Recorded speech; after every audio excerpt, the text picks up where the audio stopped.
peserta TF220 dipersilahkan memasuki mimbar tilawah.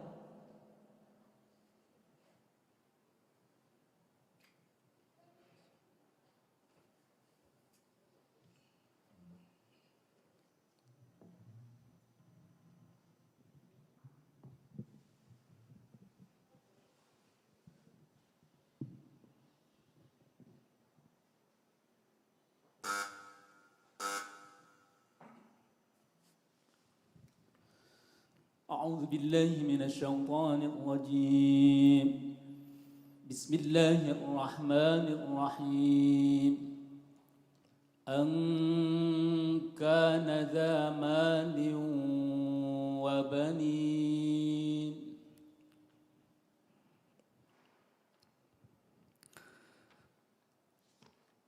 أعوذ بالله من الشيطان الرجيم.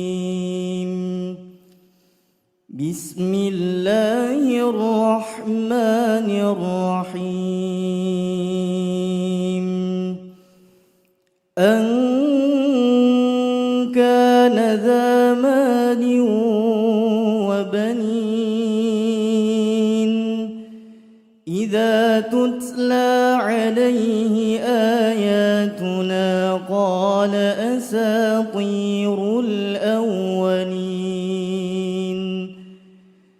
سنسمه على الخرطوم إنا بلوناهم كما بلونا أصحاب الجنة إذ أقسموا ليصرمنها مصبحين ولا يستثنون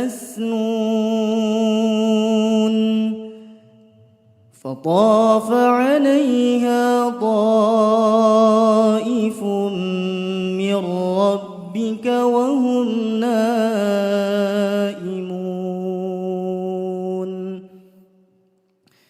فأصبحت كالصريم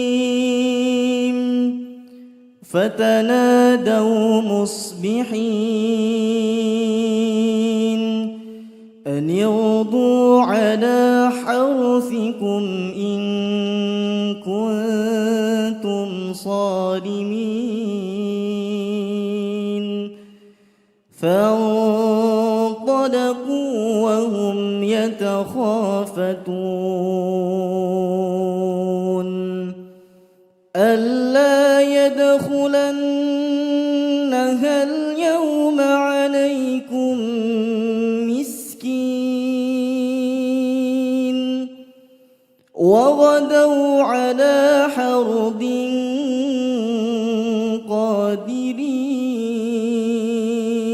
قادرين فلما رأوها قالوا إنا لضالون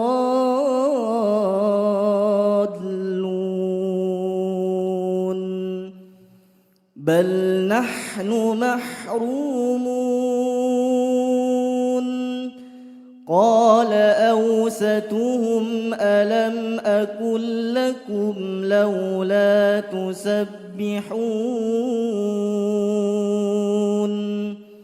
قالوا سبحان ربنا إنا كنا ظالمين فأقبل بعضهم على بعض يتلاومون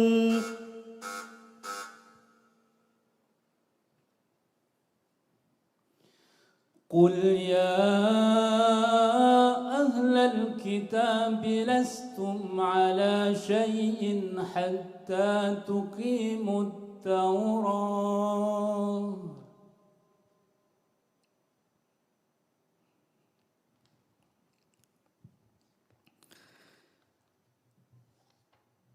قل يا الكتاب لستم على شيء حتى تقيموا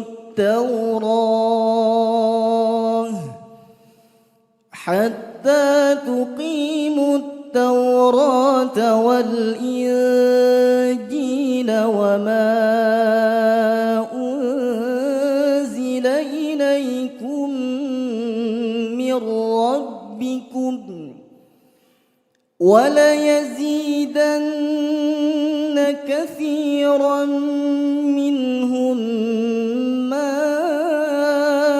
أنزل إليك من ربك طغيانا وكفرا فلا تأس على القوم الكافرين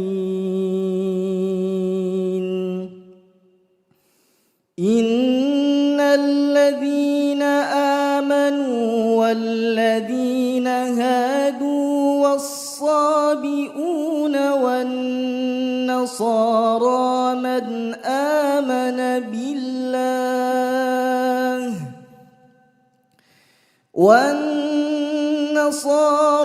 من آمن بالله واليوم الآخر وعمل صالحا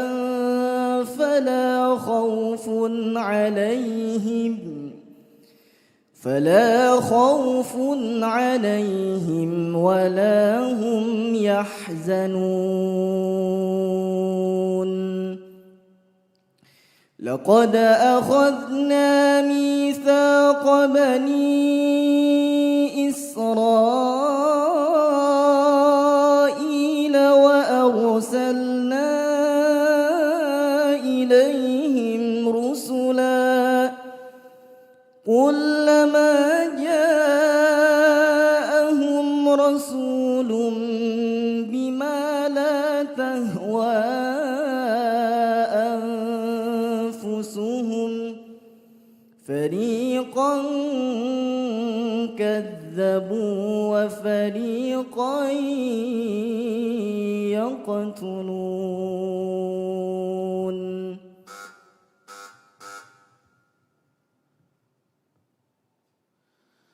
ولقد آتينا موسى الكتاب من بعد ما أهلكنا القرون الأولى بصائر للناس.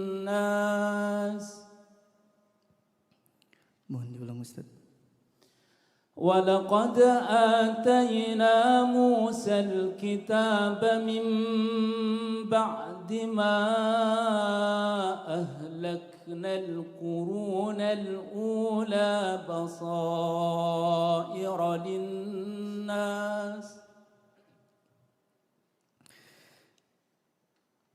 ولقد آتينا موسى الكتاب من بعد ما أهلكنا القرون الأولى بصائر للناس وهدى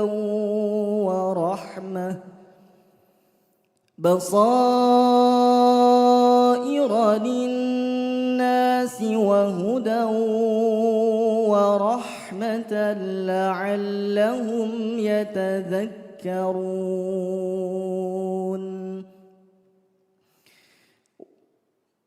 وما كنت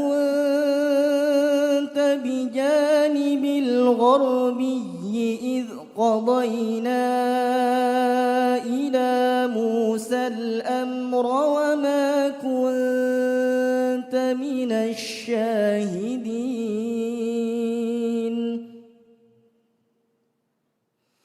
ولكننا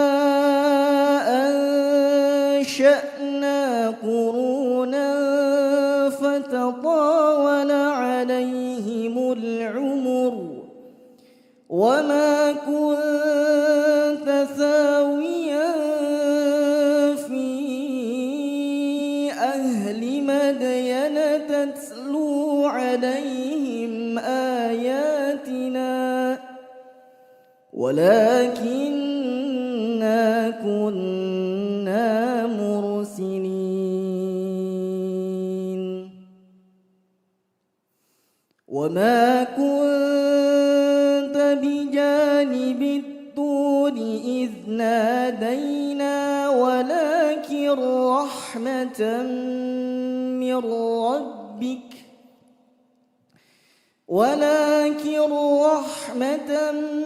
من ربك لتنذر قوما ما أتاهم من نذير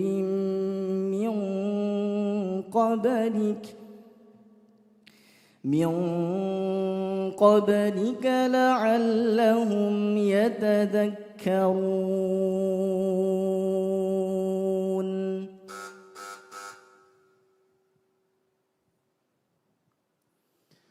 قالوا وأقبلوا عليهم ماذا تفقدون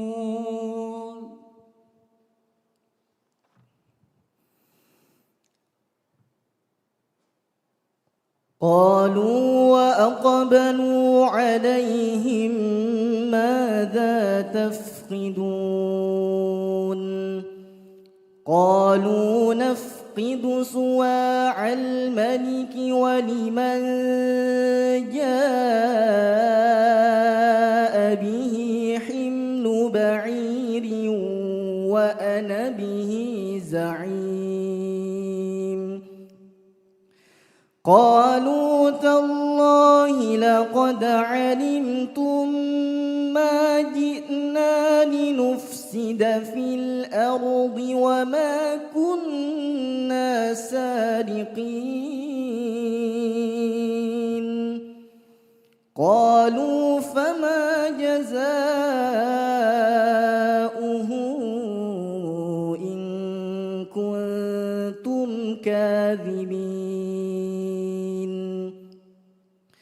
قالوا جزاؤه من وجد في رحله فهو جزاؤه كذلك نجزي الظالمين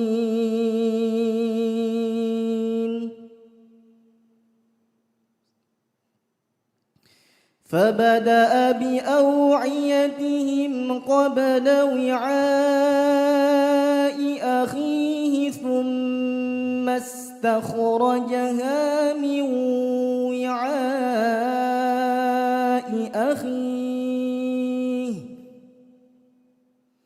كذلك كدنا ليوسف ما كان ليأخذ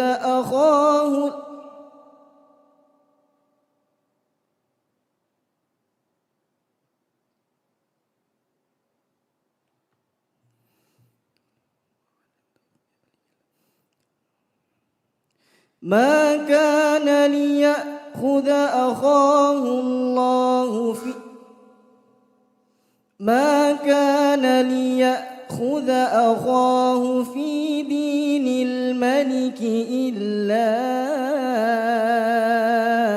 أن يشاء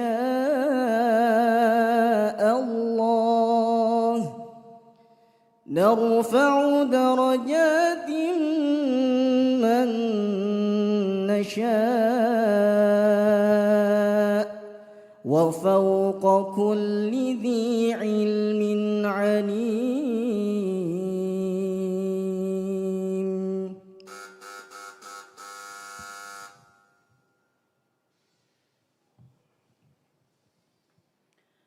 Silakan buka mushaf surat An-Nahl.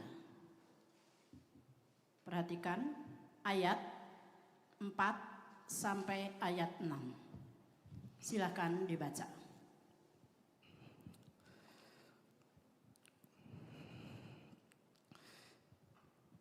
أعوذ بالله من الشيطان الرجيم.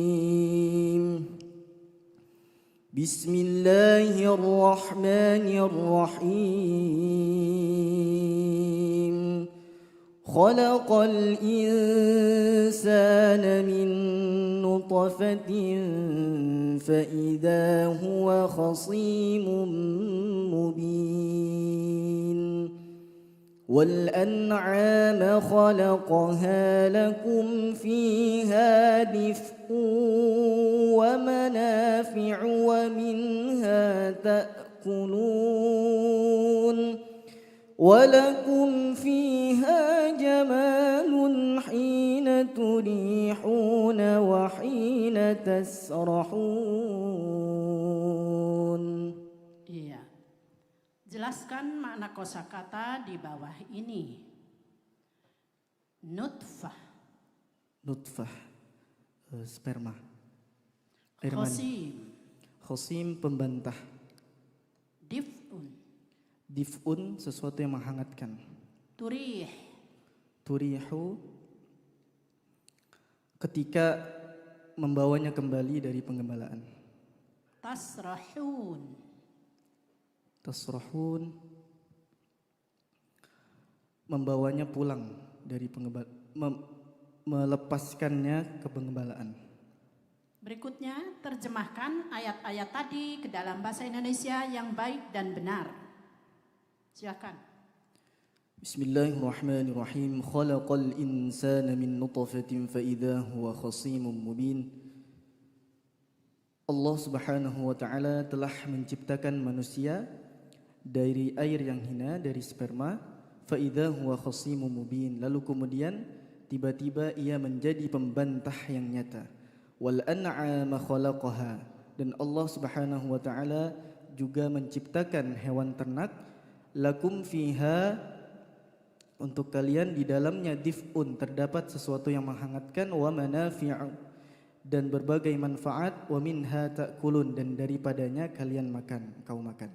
Walakum fiha jamalun, dan bagi kalian di dalamnya, dalam hewan-hewan ternak tadi, jamalun, terdapat keindahan, hina, ketika turihuna wa hina tasrahun, ketika engkau membawanya pulang dari penggembalaan dan ketika engkau melepaskannya kembali ke penggembalaan. Iya. Jelaskan sebab nuzul dan munasabah ayat tadi dengan ayat sebelumnya. Di dalam kitab Asbabun Nuzul karya Imam As-Suyuti yang kami baca tidak terdapat Asbabun Nuzul pada ayat-ayat berikut ini. Adapun munasabah daripada ayat keempat dengan ayat sebelumnya adalah pada ayat sebelumnya Allah Subhanahu wa taala menjelaskan tentang kebesaran dan kuasa Allah, yaitu Allah lah zat yang menciptakan langit dan bumi. Lalu kemudian pada ayat keempat Allah Subhanahu wa taala kembali menjelaskan tentang kuasa dan kebesaran Allah, yaitu Allah lah pula yang menciptakan manusia. Jadi masih sama-sama menjelaskan tentang kuasa dan kebesaran Allah Subhanahu wa taala. Sudah? Ya, selanjutnya tafsirkan ayat-ayat ini dengan uraian yang jelas dan rinci. Bismillahirrahmanirrahim. Hamdan wa syukran lillah, salatan wa salaman ala Rasulillah wa ala alihi wa sahbihi wa mawalah, amma ba'd. Bismillahirrahmanirrahim. Khalaqal insana min nutfatin fa idza huwa khasimun mubin.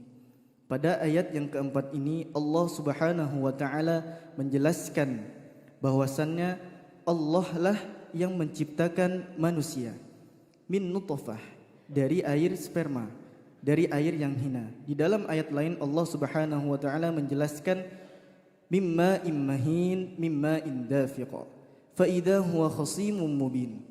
Lalu kemudian manusia, kebanyakan daripada manusia, fa idza huwa khasimun mubin, yaitu menjadi pembantah yang nyata. Maksudnya adalah ayat ini hendak mengabarkan kepada kita semua bahwasannya kita manusia adalah makhluk yang Allah Subhanahu wa taala ciptakan dari sesuatu yang remeh, sesuatu yang hina. Akan tetapi kebanyakan dari kita tidak mau bersyukur kepada Allah Subhanahu wa taala dengan beribadah kepadanya, sehingga disebutkan dalam ayat ini khasimun mubin. Kebanyakan manusia melenceng dari jalan yang lurus, justru mengikuti iblis dan sebagainya, mengikuti hawa nafsunya, sehingga menjadi pembantah yang nyata, yaitu tidak mau mengikuti aturan tuntunan yang diajarkan oleh Rasul oleh Rasul dan para nabi.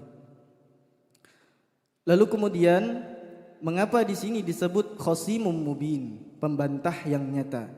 Dalam beberapa kitab tafsir disebutkan bahwasannya kebanyakan manusia menganggap segala sesuatu yang terjadi di muka bumi ini maupun yang terjadi di langit, mulai dari penurunan hujan, kemudian ditumbuhkannya tanaman, kemudian adanya hewan-hewan ternak yang bisa melahirkan secara terus-menerus, melahirkan berbagai manfaat bagi umat manusia. Mereka menganggap semua penciptaan tersebut adalah sunnatullah, adalah hukum alam. Jadi mereka menganggap bahwasannya itu bukan berasal dari Allah Subhanahu wa taala. Padahal di dalam ayat-ayat Al-Qur'an sudah diterangkan bahwasannya segala sesuatu yang terjadi di muka bumi ini adalah Allah Subhanahu wa taala yang melakukannya. Wal an'ama khalaqaha lakum fiha dif'u wa manafi'u wa minha ta'kulun. Lalu kemudian setelah Allah Subhanahu wa taala menjelaskan tentang dirinya lah, Allah Subhanahu wa taala adalah zat yang menciptakan manusia dari sesuatu yang remeh, maka pada ayat selanjutnya Allah Subhanahu wa taala menjelaskan tentang salah satu nikmat atau karunia terbesar yang Allah Subhanahu wa taala berikan kepada manusia, yaitu dengan diciptakannya hewan ternak.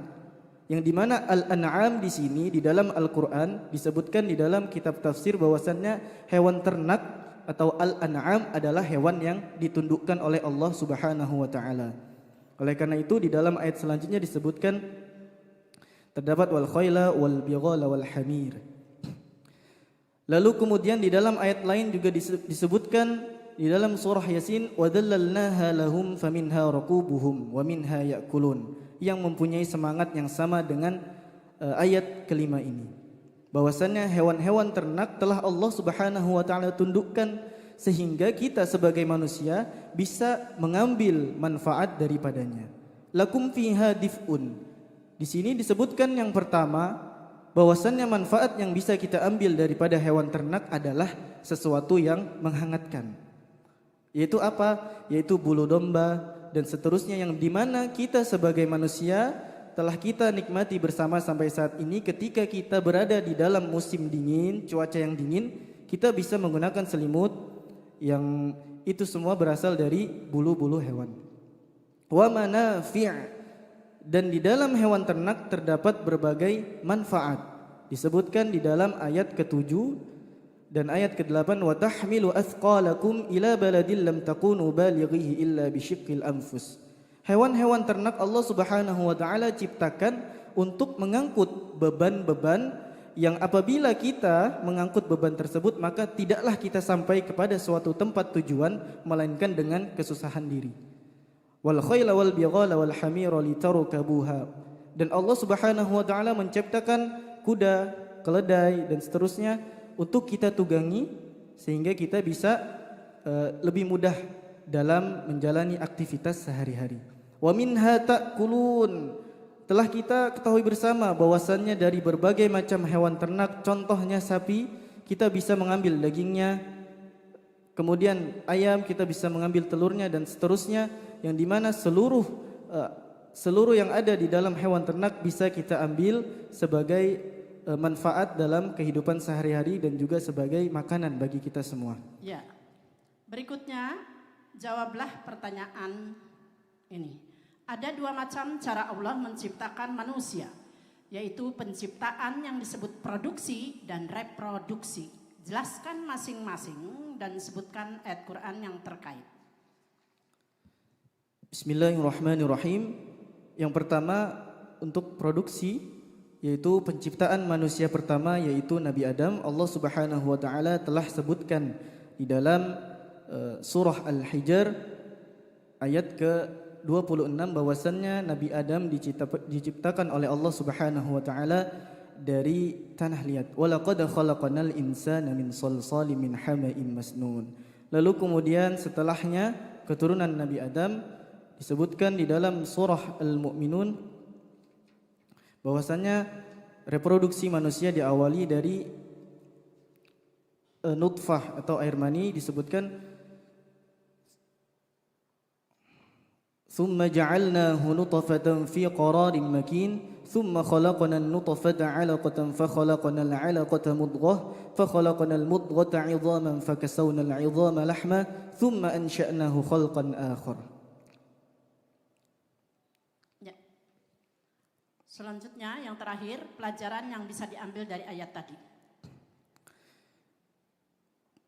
Bismillahirrahmanirrahim. Pelajaran pertama yang bisa kita ambil yaitu di dalam ayat-ayat ini dijelaskan bahwasannya Allah Subhanahu wa taala menciptakan dari manusia dari sesuatu yang remeh.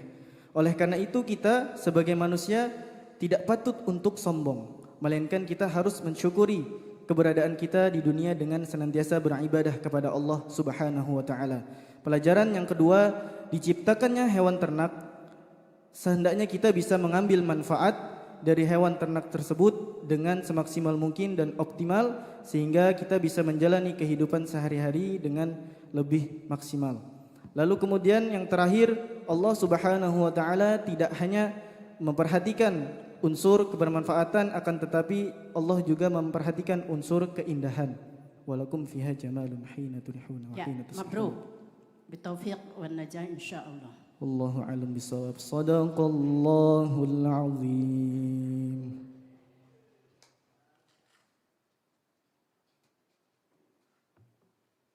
Dewan Hakim yang kami hormati, hadirin